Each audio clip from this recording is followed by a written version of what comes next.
Hello everyone, centre of mass lecture number 6। आज का क्या गोल होगा सोचो।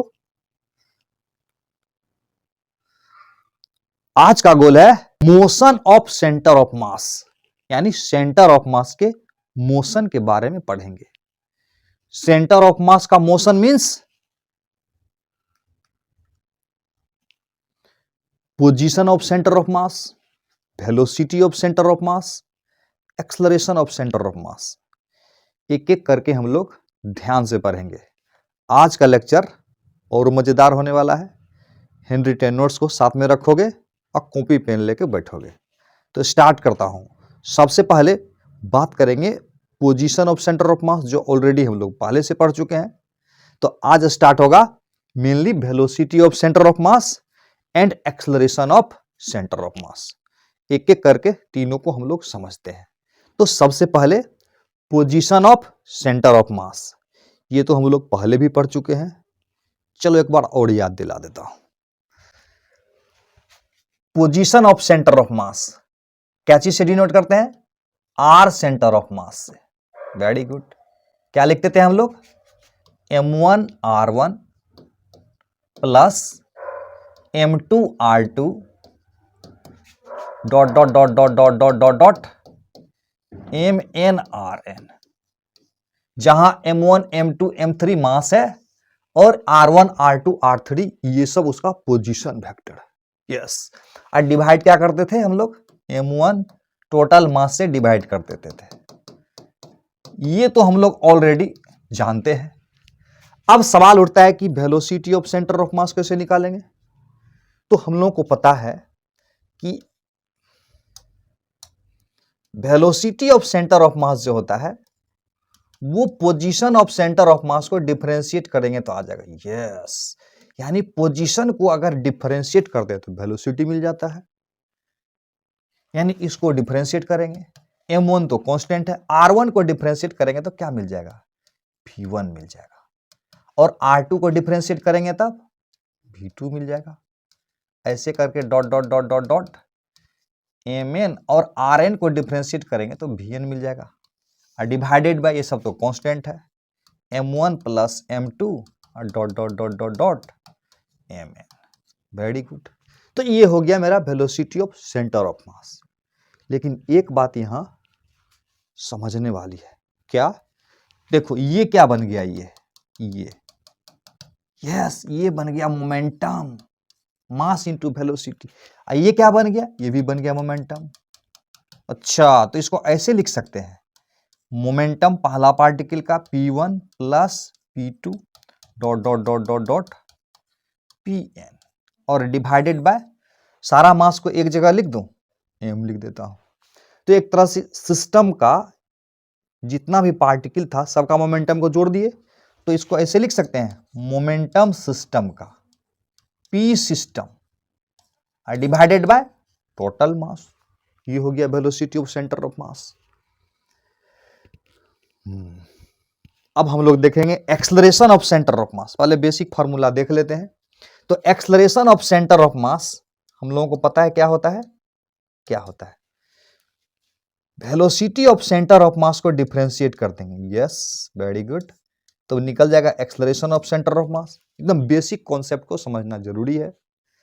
तो अगर इस v1 को डिफरेंशिएट करेंगे तो a1 बन जाएगा। तो क्या बन जाएगा? ये m1 v1 को डिफरेंशिएट करेंगे तो a1 हो जाएगा, m1 a1 plus m2 a2। और ऐसे से करते करते करते करते क्या होगा?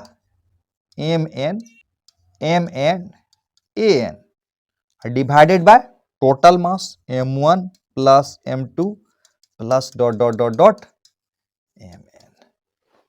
अच्छा एक बात बताओ, ये देख रहे हो, ये मास इंटू एक्सलरेशन हो गया पहला पार्टिकल पर नेट फोर्स। और ये क्या हो गया? दूसरा पार्टिकल पर नेट फोर्स बराबर mass into acceleration. Net force is equal to mass into acceleration. Very good. तो इसका मतलब ये पहला पार्टिकल पर मास इंटू एक्सलरेशन यानी नेट फोर्स, दूसरा पार्टिकल का नेट फोर्स, nth पार्टिकल का नेट फोर्स। और नेट फोर्स में क्या क्या आता है? किसी पार्टिकल पर जो फोर्स लगता है हो सकता है इंटरनल और एक्सटर्नल दोनों लग रहा हो, तो ऐसे लिख सकते हैं, इसका मतलब हुआ F external plus F internal हो गया टोटल पर, यानी ये पहला पर, दूसरा पर, तीसरा पर, चौथा पर, nth पर, तो सब मिला के एक तरह से क्या हो गया, F net divided by M हो गया। तो एफ नेट में क्या आ गया, एक्सटर्नल प्लस इंटरनल दोनों आ गया सिस्टम पर, और डिवाइडेड बाय टोटल मास। अब तुझे एक राज की बात बताऊं, ये जो इंटरनल फोर्स है अभी इसको प्रूव कर दूंगा, इसका मान यस 0 हो जाएगा, अभी साबित करेंगे। यानी किसी सिस्टम पर नेट इंटरनल फोर्स बराबर 0 होता है। समझ में नहीं आया? चलो एग्जांपल से समझाता हूं, नोट करके लिखा हुआ है, मतलब देखो क्या लिख रहा हूं मैं, समझते हैं कैसे एफ इंटरनल बराबर 0 हो, यही बात को समझेंगे। इसका पूरा पूरा कॉन्सेप्ट को लेंगे, ठीक से समझेंगे, है ना। देखो मान लेते हैं ये कोई सिस्टम है और सिस्टम में एक पार्टिकल है जिसका कि मास है m1, दूसरा पार्टिकल है जिसका कि मास है m2 और तीसरा पार्टिकल है जिसका कि मास है m3। आप देखो इस पर फोर्स लग रहा है एक्सटर्नल वाला F2 मान लेते हैं, और इस पर फोर्स लग रहा है एक्सटर्नल, इसको हम F1 मान लेते हैं, और इस पर फोर्स लग रहा है एक्सटर्नल, वो मान लेते हैं F3। ये सिस्टम है, नहीं ये क्या बनाया मैंने, सिस्टम बनाया, एक सिस्टम है और इसके अंदर ये सारा बॉडी है। ये तो क्लियर हो गया।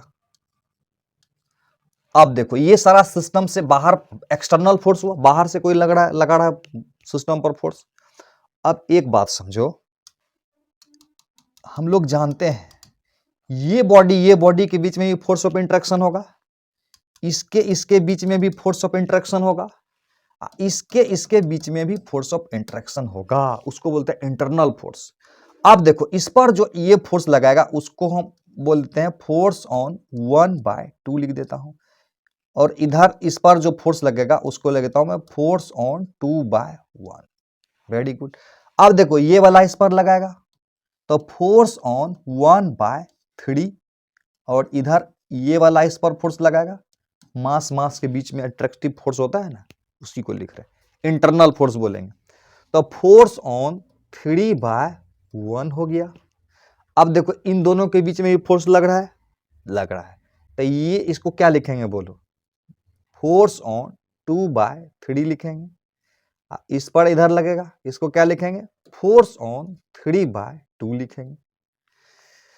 वेरी गुड, क्लियर है।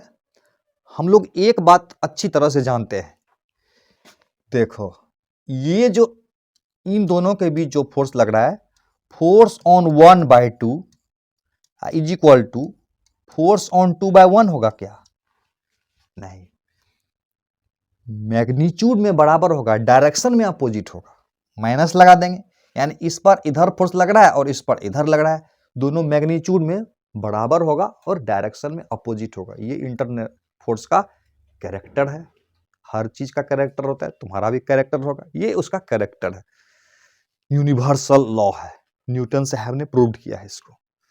तो एक तरह से देखेंगे, इसको आगे बढ़ाओगे तो फोर्स ऑन 1/2, अब फोर्स ऑन 2/1, दोनों को जोड़ देंगे तो क्या आएगा, 0 हो जाएगा। उसी प्रकार से force on 2/3 is equal to force on 3/2, minus लगा देंगे, यानी force on 2/3 plus force on 3/2 is equal to 0 हो जाएगा। Similarly force on 1/3 is equal to minus force on 3/1, इन दोनों को जोड़ देंगे, इसको इधर लाओगे तो फोर्स ऑन 1/3 अब force on 3/1 is equal to 0 हो जाएगा। बहुत आसान था, कोई टेंशन वाली बात है नहीं इसमें।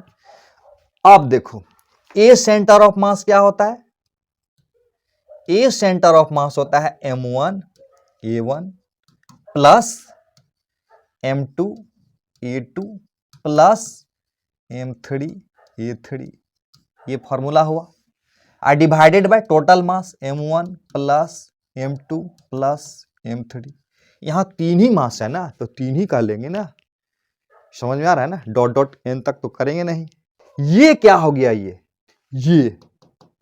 ये हो गया मास इनटू एक्सलरेशन, यानी एक तरह से कह सकते हैं नेट फोर्स ऑन 1 हो गया, नेट फोर्स ऑन 1 हो गया।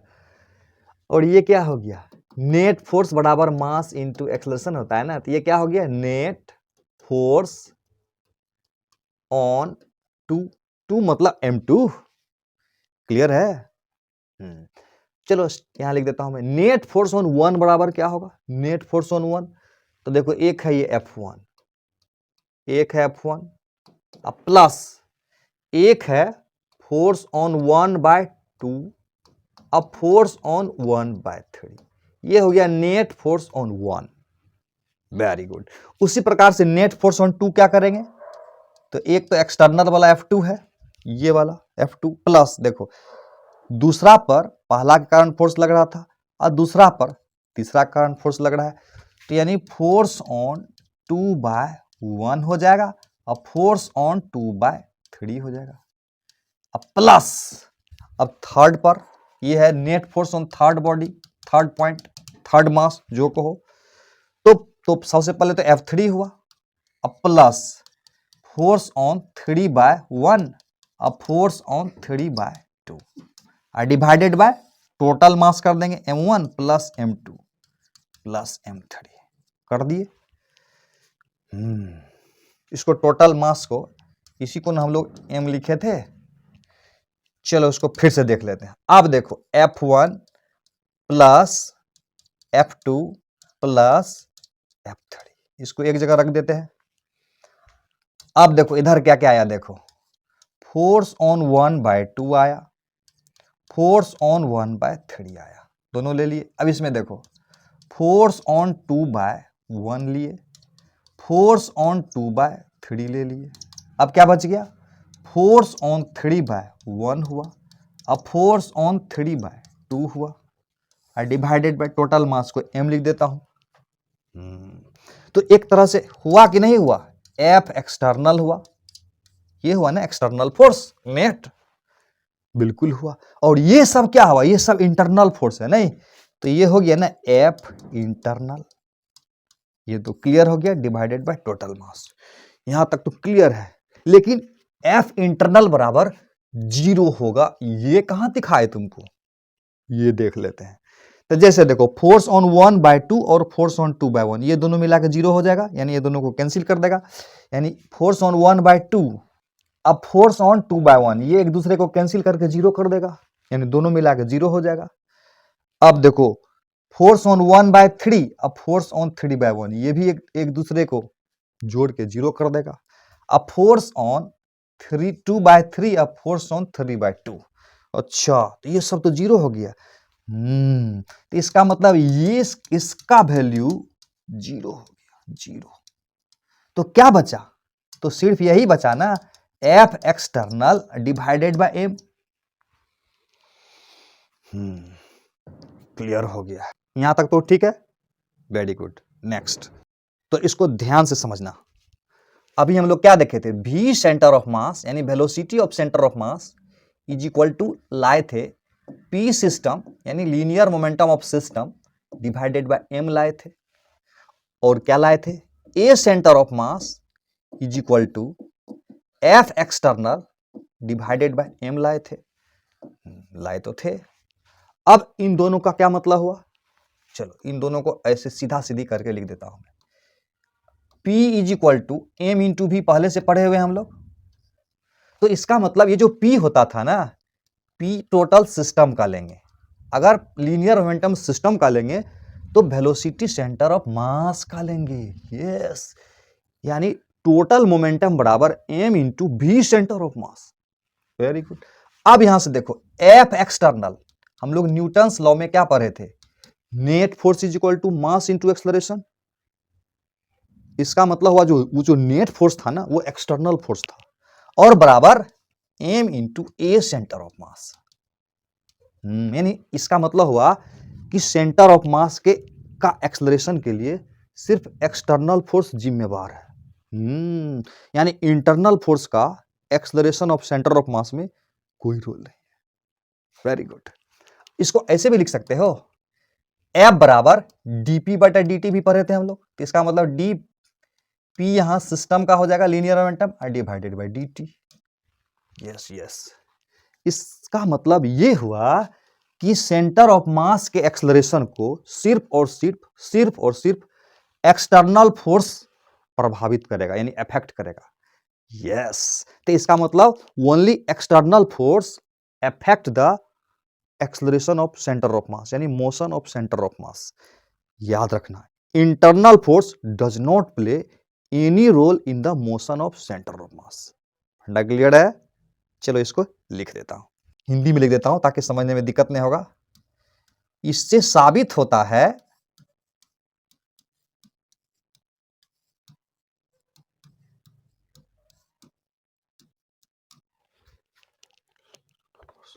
only external force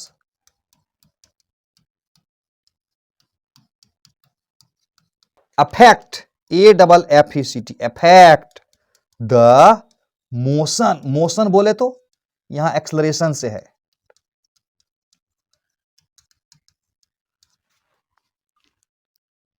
affect the motion of center of mass, COM लिख देता हूं मैं। internal force does not play any role in acceleration of center of mass।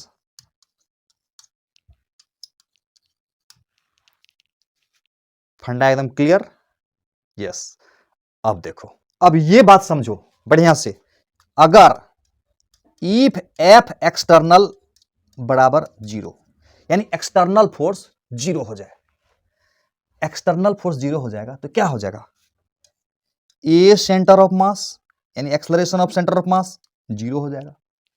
और जब एक्सेलरेशन ऑफ सेंटर ऑफ मास 0 हो जाएगा, ये जब 0 हो जाएगा तो पी सिस्टम क्या होगा, सेंटर ऑफ पी सिस्टम क्या होगा, यानी लीनियर मोमेंटम ऑफ सिस्टम क्या होगा, कांस्टेंट हो जाएगा।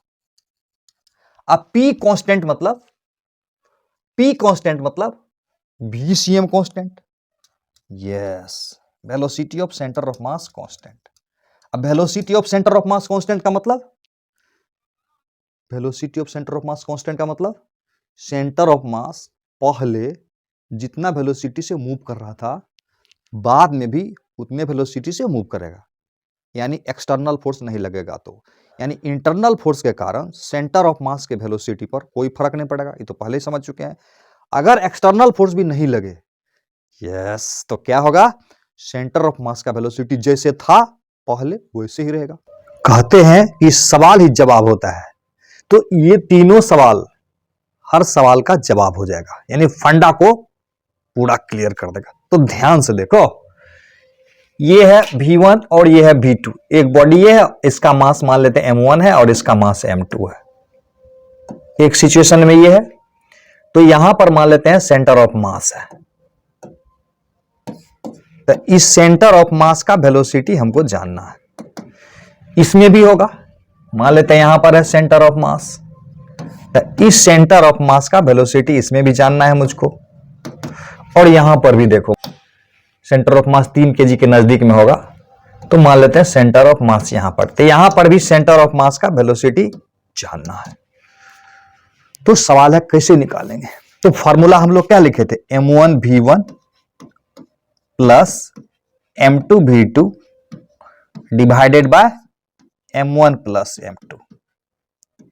अब यहां देखो, इसको अगर प्लस लेंगे तो इसको माइनस लेंगे, इसको प्लस लेंगे तो इसको माइनस लेंगे, तो यानी M1 V1, यानी इसको अगर I डायरेक्शन में बोल दे, रहने देता हूं मैं, M2 V2, तो इसका डायरेक्शन किधर हो जाएगा, माइनस I में,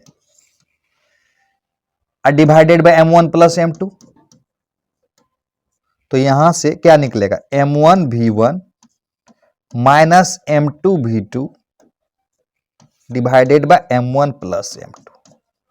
और ये इसका डायरेक्शन हुआ। क्लियर है? यहां पर कैसे निकलेगा? बिल्कुल क्लियर है। m1v1, पहले फॉर्मूला लिख देता हूं मैं, m2v2 और divided by m1 plus m2।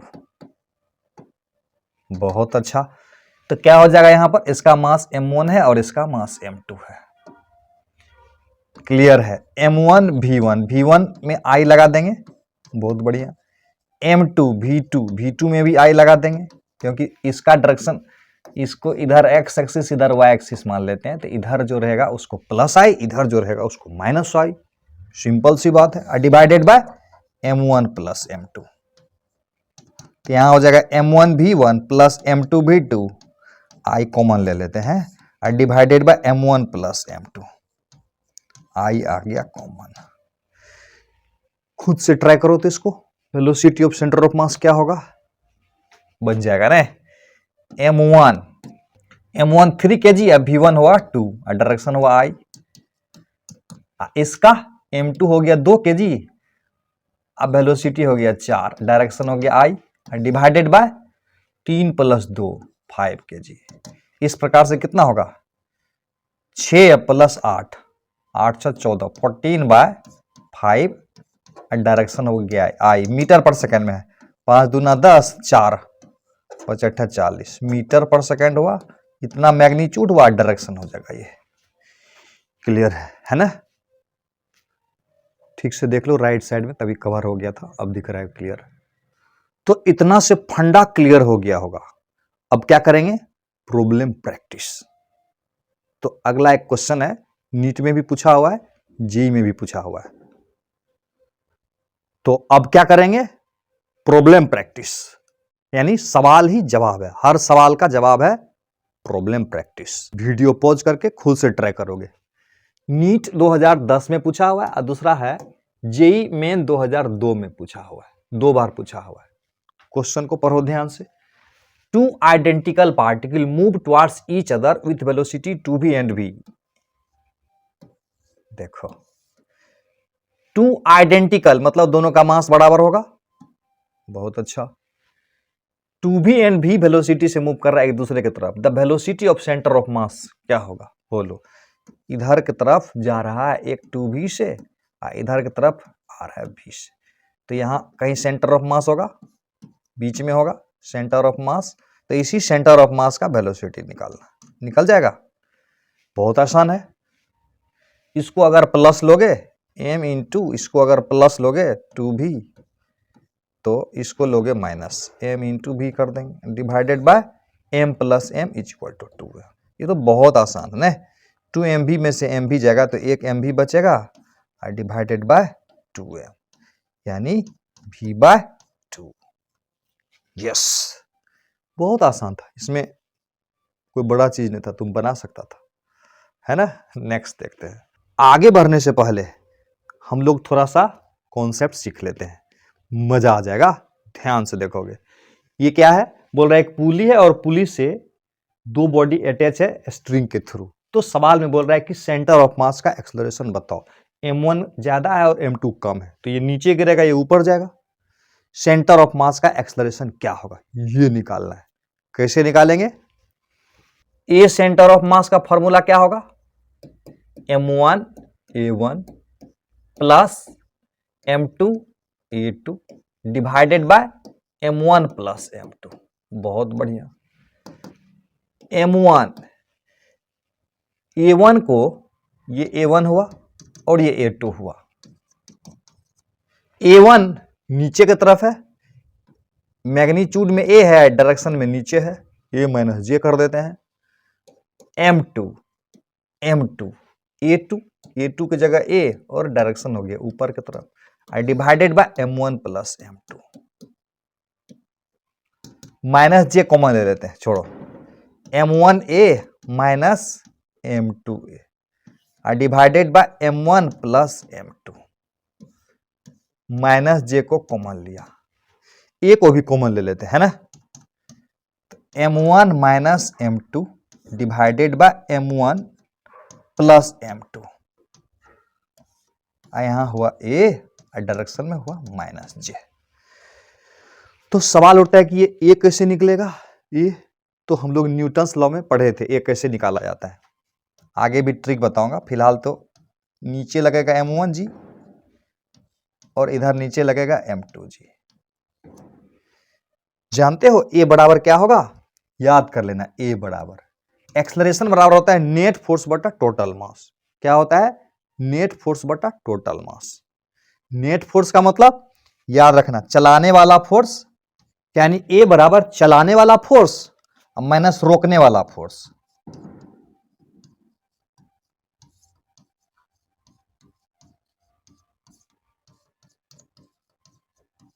Divided by total mass.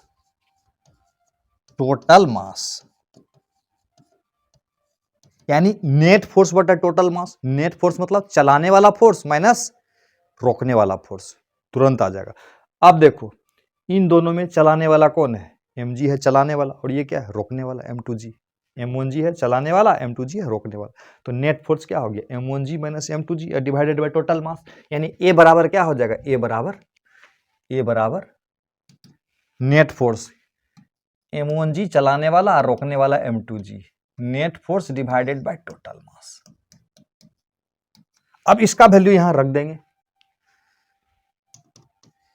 m1 minus m2 bye m1 plus m2, और इस a का वैल्यू आया m1 माइनस m2, g को कॉमन ले लेते हैं divided by m1 plus m2।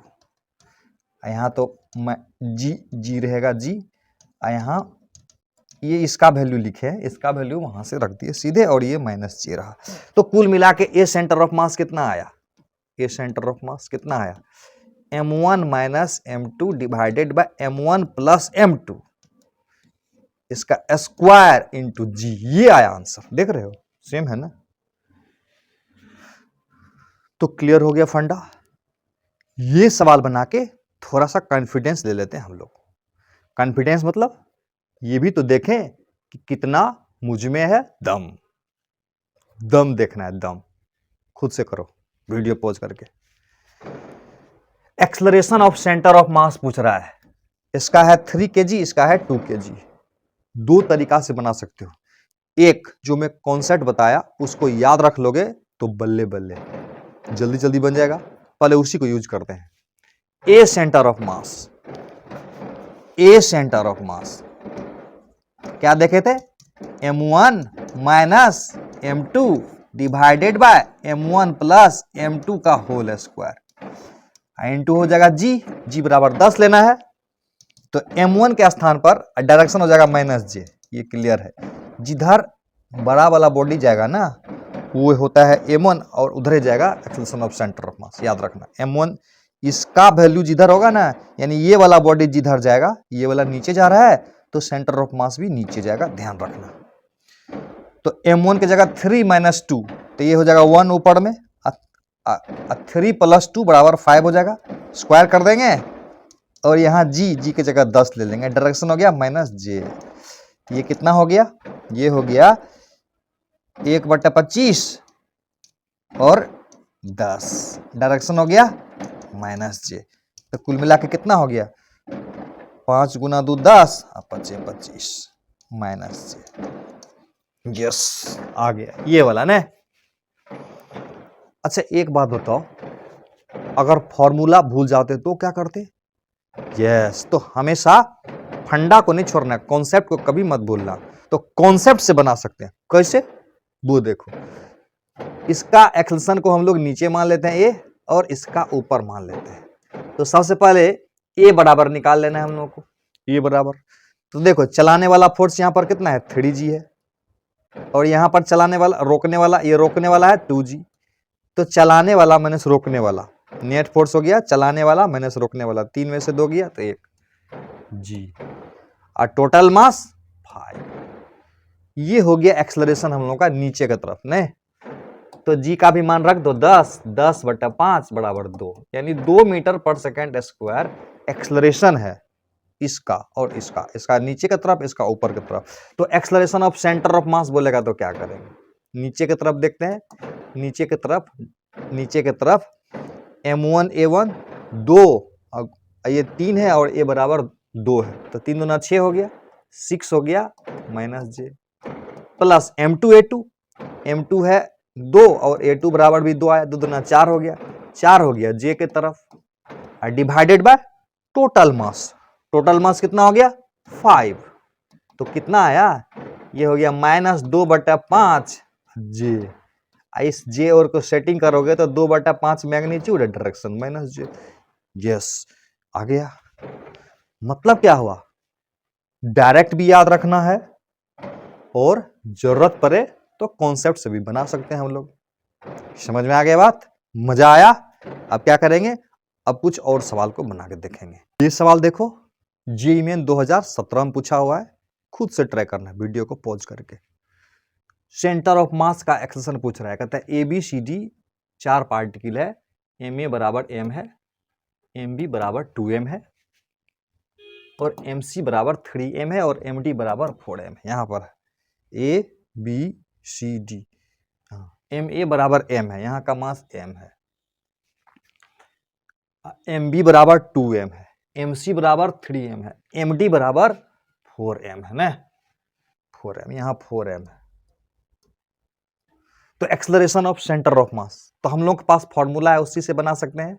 Acceleration of centre of मास का formula क्या है, M1A1, उसी से बन जाएगा नहीं, M2A2 4 है ना, M3A3, M4A4 और डिवाइडेड बाय टोटल मास कर देंगे, M1 plus M2 M3 M4, very good. तो निकल जाएगा ना, कैसे निकालेंगे, क्या करना है, M1 इसको मान लेते हैं M1, मास है M, A1, मैग्नीट्यूड A है, डायरेक्शन को -I रख देता हूं, ये दिया हुआ है, इधर को x एक्सिस लेना है और इधर को y एक्सिस लेना है, ऐसा दिया हुआ है। तो M हुआ मास, एक्सेलरेशन हुआ A और डायरेक्शन -I। B की तरफ देखो, MB कितना होगा 2M, एक्सेलरेशन कितना हो जाएगा A, डायरेक्शन किधर हो जाएगा J की तरफ, प्लस इसका 3M, A हो गया किधर की तरफ, I की तरफ, बच गया ये 4M magnitude, direction A minus J, इसका डायरेक्शन, डिवाइडेड बाय सब मास को जोड़ देंगे, 1 2 1 3 3 6 4 10 10M, तो निकल जाएगा। क्या करना है, M तो खत्म हो गया, I वाला को एक जगह ले लो, यहां है 3MA, यहां है 1MA, तो बच गया 2MA I बच गया, 3MA में से 1MA गया, तो 2MA I हो गया, रहने देते M को। J वाला देखो, 2MA या 4MA, तो -2MA J बच गया, divided by 10M, 2MA common ले लेता हूं, दोनों में तो 2MA ही है ना, 2MA बट्टा 10, और यहाँ क्या कितना बचा I माइनस J, यानी MM cancel, A/5 I minus J, clear है, yes, A/5 I minus J, ये वाला हो जाएगा। लेकिन एक बात और है सोचने वाला, इतना जो हम लोग लंबा किए ना, ऐसा भी सोच सकते थे कि देखो J वाला जो है ना सबका डिफरेंट है, यहाँ देखो J वाला -A/5J है, इसका है A/5J है, इसका है AJ, और देखो I वाला A/5I इसका है A/5, यानी I वाला दो सेम है, इसका मतलब सिर्फ J वाला निकालते तो काम हो जाता, सिर्फ J वाला निकालने से। तो J वाला देखो, इसमें तो J है नहीं, इसमें तो J है नहीं, तो इसका मतलब 2M इंटू A, यहाँ होगा 4M इंटू माइनस से, तो 4 में से 2 में से 4 गया, तो -2MA हो गया, -2MA हो गया डिवाइडेड बाय 10, तो 2MA बाय 10, इसका मतलब A/5 माइनस J हो जाता। ऐसे कर सकते थे, दिखा देता हूं मैं। एक्सेलरेशन ऑफ सेंटर ऑफ मास का y कोऑर्डिनेट खाली देख लेते हैं, ये हटा दो, कोई दिक्कत नहीं।